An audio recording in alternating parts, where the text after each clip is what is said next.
2011 সালের 20শে মে বাংলার রাজনীতিতে সেদিন যেন ভূমিকম্প হয়েছিল। 34 বছরের বাম শাসনের পতন ঘটিয়ে রাজভবনের সিঁড়ি বেয়ে শপথ নিতে উঠেছিলেন এক সাধারণ সাদা শাড়ি পরা মহিলা, মমতা বন্দ্যোপাধ্যায়। আর তারপরের ইতিহাসটা তো আমরা সবাই নিজের চোখেই দেখেছি। সরকারি অনুষ্ঠানে হঠাৎ করে গান গেয়ে ফেলা, সেই গান কখনো কখনো এতটাই বেসুরো যে সোশ্যাল মিডিয়ায় মিমের বন্যা বয়ে যেত।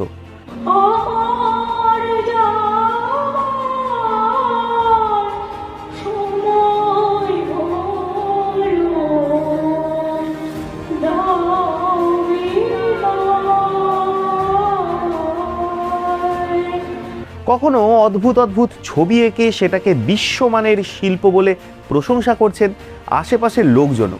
কখনো কবিতা, কখনো নাটকীয় বক্তৃতা, আবার কখনো আবেগে ভেসে যাওয়া।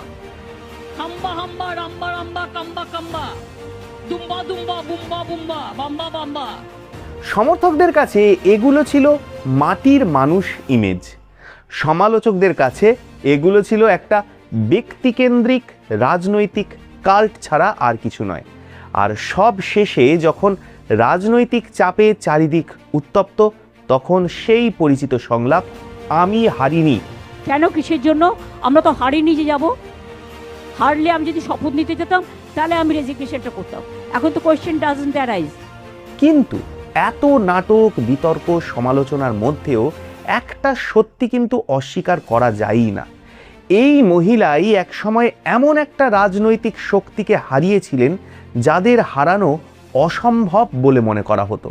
কারণ একটা সময়ে বাংলার মানুষ সত্যিই বিশ্বাস করত যে বামফ্রন্টকে হারানো যায় না।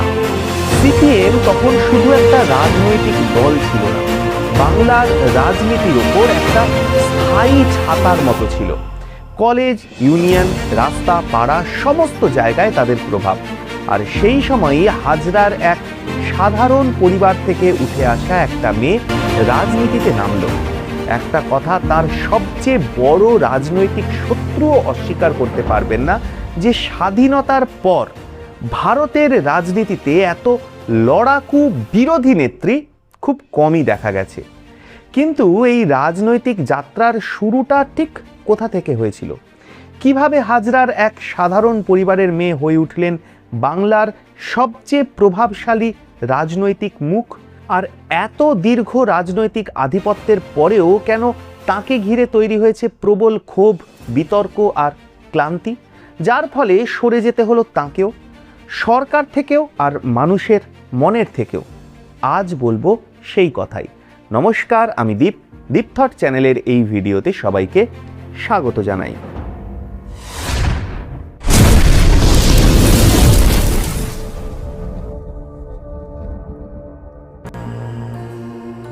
কলকাতার হাজরা, 1955 সাল।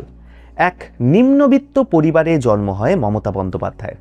তার বাবা ছিলেন স্বাধীনতা সংগ্রামী। ছোটবেলা থেকেই সংসারে ছিল অভাব, কিন্তু ছিল একটা জেদ, আর ছিল অদ্ভুত রকমের লড়াই করার মানসিকতা। কলকাতা বিশ্ববিদ্যালয় থেকে ইতিহাসে স্নাতকোত্তর, তারপর আইন নিয়ে পড়াশোনা, কিছুদিন শিক্ষকতাও করেছিলেন। কিন্তু রাজনীতি তাকে টানত আরও অনেক বেশি। 70-এর দশকে তিনি যোগ দেন কংগ্রেসে। সেই সময়ে বাংলার রাজনীতি প্রায় পুরোপুরি বামেদের নিয়ন্ত্রণে। মাত্র 21 বছর বয়সে তিনি হয়ে যান পশ্চিমবঙ্গ মহিলা কংগ্রেসের সাধারণ সম্পাদক। ধীরে ধীরে তার নাম পৌঁছে যায় দিল্লিতেও। তৎকালীন প্রধানমন্ত্রী রাজীব গান্ধীর নজরে আসেন তিনি। তারপরে আসে 1984 সাল। যাদবপুর লোকসভা কেন্দ্র থেকে সিপিএমের দাপুটে নেতা সোমনাথ চট্টোপাধ্যায়কে হারিয়ে গোটা দেশকে চমকে দেন মমতা বন্দ্যোপাধ্যায়। সেই সময়ে এটা শুধু একটা নির্বাচন জেতা ছিল না, এটা ছিল একটা বার্তা, বাংলার রাজনীতিতে নতুন কেউ উঠে আসছে। লোকসভায় গিয়েও তিনি কখনো চুপচাপ সংসদ করা রাজনীতিবিদ ছিলেন না। প্রতিবাদ, সংঘর্ষ, নাটকীয়তা সব কিছুর মধ্যেই তিনি খবরের শিরোনামে থাকতেন। অনেকে বলতো তিনি অতিরিক্ত নাটকীয়, আবার সমর্থকদের কাছে তিনি ছিলেন একদম ফাইটার। 1998 সালে কংগ্রেস ছেড়ে তিনি তৈরি করলেন নতুন দল, অল ইন্ডিয়া তৃণমূল কংগ্রেস। তখন অনেকে হাসাহাসিও করেছিল, কারণ বাংলায় তখনও বামফ্রন্ট প্রায় অপ্রতিরোধ্য। কিন্তু তারপরে এলো সিঙ্গুর, এলো নন্দীগ্রাম। জমি অধিগ্রহণের বিরুদ্ধে মানুষের ক্ষোভকে তিনি রাস্তায় নামিয়ে আনলেন। বিশেষ করে নন্দীগ্রামের গুলিকাণ্ডের পর রাজ্যের একটা বড় অংশ মনে করতে শুরু করলো সরকার সাধারণ মানুষের কথা শুনছে না, ভাবছে না। আর সেই জায়গাটাতেই মমতা সবচেয়ে বড় রাজনৈতিক সুযোগটা ধরলেন। তিনি নিজেকে তুলে ধরলেন সরকারের বিরুদ্ধে সাধারণ মানুষের কণ্ঠস্বর হিসাবে। দিনের পর দিন আন্দোলন, অনশন, রাস্তায় লড়াই, এগুলোই তাকে বাংলার সবচেয়ে জনপ্রিয় বিরোধী নেতৃত্বে পরিণত করল। আর শেষ পর্যন্ত 2011 সালে সেই অসম্ভবকেই সম্ভব করে ফেললেন তিনি। ক্ষমতায় আসার পরেও তার জনপ্রিয়তা কিন্তু কমেনি। কন্যাশ্রী, সবুজ সাথী, স্বাস্থ্য সাথীর মতো প্রকল্প বাংলার বহু সাধারণ মানুষের জীবনে প্রভাব ফেলেছে। বিশেষ করে গ্রামীণ মহিলা এবং দরিদ্র পরিবারগুলোর মধ্যে এই প্রকল্পগুলো ব্যাপক জনপ্রিয় হয়। সমর্থকদের কাছে তিনি হয়ে ওঠেন দিদি, এমন একজন নেত্রী যিনি দূরের কেউ নন, পাশের বাড়ির মানুষ। কিন্তু সময়ের সঙ্গে সঙ্গে এই ছবিটা বদলাতে শুরু করলো। একের পর এক নিয়োগ দুর্নীতি মামলা, শিক্ষক নিয়োগ নিয়ে বিতর্ক, কেন্দ্রীয় তদন্তকারী সংস্থার অভিযান, এই সমস্ত ঘটনায় মানুষের মধ্যে ক্ষোভ বাড়তে থাকে। বিরোধীরা বলতে শুরু করলো তৃণমূল ধীরে ধীরে ক্যাডার নির্ভর ক্ষমতার কাঠামোতে পরিণত হয়েছে। সাধারণ মানুষের মধ্যেও কাটমানি, স্থানীয় নেতাদের দাপট, দুর্নীতির অভিযোগ নিয়ে অসন্তোষ বাড়ছিল। আর একটা বড় সমালোচনা ছিল কর্মসংস্থান নিয়ে। সরকার সামাজিক সুরক্ষায় জোর দিলেও শিল্প এবং বড় বিনিয়োগ কিন্তু সেইভাবে আসেনি, এই অভিযোগ বারবার উঠেছে। ফলে বহু তরুণকে কাজের জন্য রাজ্যের বাইরে চলে যেতে হয়েছে। রাজনৈতিক হিংসা নিয়েও বারবার প্রশ্ন উঠেছে। বিরোধীরা অভিযোগ করেছে বাংলার রাজনৈতিক পরিবেশ ক্রমশ সংঘর্ষমুখী হয়ে উঠছে। যদিও তৃণমূলের বক্তব্য ছিল রাজনৈতিক হিংসা বাংলায় নতুন কিছু নয়, বিরোধীরা বিষয়গুলোকে অতিরঞ্জিত করে নাকি দেখাচ্ছে। কিন্তু তারপরে এলো সেই ঘটনা যেটা বহু মানুষের কাছেই শুধু একটা অপরাধ ছিল না, ছিল রাজ্যের প্রতি বিশ্বাস ভেঙে যাওয়ার প্রতীক। আরজিকর মেডিকেল কলেজ অ্যান্ড হসপিটালের সেই ঘটনা, এক তরুণী চিকিৎসকের মৃত্যু এবং সেই ঘটনার তদন্তকে ঘিরে তৈরি হওয়া বিতর্ক গোটা বাংলাকে নাড়িয়ে দিয়েছিল।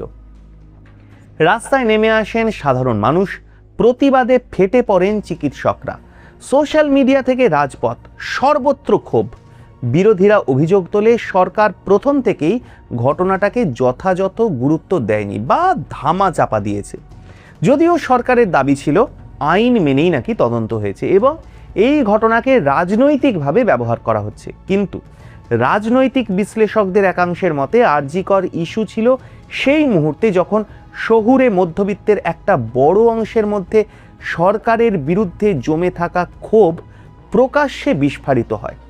অনেকের কাছেই এটা হয়ে ওঠে তৃণমূল সরকারের ভাবমূর্তিতে সবচেয়ে বড় আঘাতগুলোর একটা। তার ফল প্রমাণিত হয়ে গেল ভোটের রেজাল্টে। অবশেষে 1.5 দশকের শাসন পতন ঘটল এবং নতুন সরকার গঠন করল ভারতীয় জনতা পার্টি অর্থাৎ বিজেপি। এবং মুখ্যমন্ত্রীর চেয়ারে বসলেন সেই মানুষটা যিনি একসময় এই মমতা বন্দ্যোপাধ্যায়ের অত্যন্ত কাছের মানুষ ছিলেন, প্রিয় মানুষ ছিলেন, সেই শুভেন্দু অধিকারী, পশ্চিমবঙ্গের নতুন মুখ্যমন্ত্রী। তৃণমূল সরকার হয়তো গেল, তবু একটা বিষয় ইতিহাসে থেকেই যাবে। ভারতের রাজনৈতিক ইতিহাসে খুব কম নেতা আছেন যারা প্রায় শূন্য থেকে উঠে এসে একার জেদে একটা অপ্রতিরোধ্য রাজনৈতিক শক্তিকে হারিয়ে ক্ষমতায় পৌঁছেছিলেন।